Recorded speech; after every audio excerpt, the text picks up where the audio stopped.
You see the Queen, you see red, white and blue. But she knows a constitutional monarchy is only workable if the monarch stays out of British politics. So this front page, Queen backs Brexit, came as a bit of a shock.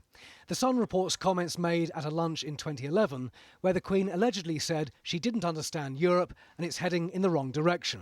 Someone who was at the lunch at Windsor Castle says that's rubbish. I just think it's wrong of people who want to take us out of the European Union to now try and drag the Queen for their own purposes into this European referendum debate. The Sun story is nonsense, it is not true. I have certainly absolutely no recollection of a conversation like that, which I suspect I would have remembered if it had taken place. Never explain, never complain used to be the policy, but the stakes this time are too high.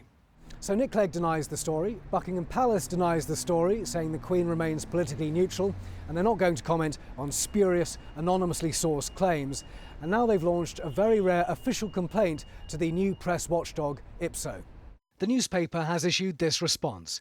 The Sun stands by its story, which was based upon two impeccable sources and presented in a robust, accessible fashion. The Sun will defend this complaint vigorously. The Queen does, of course, have views. Before the Scottish referendum, she told a well-wisher that Scots should think very carefully. The Prime Minister got into hot water afterwards for saying the Queen had purred down the telephone line.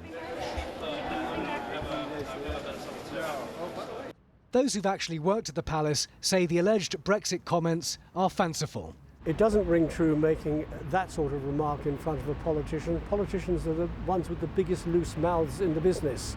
And if you want something to get out and about, tell a politician. No, she certainly wouldn't have talked about it, and certainly not 5 years ago. And you have to ask yourself, well, if it was 5 years ago, why is it coming out now?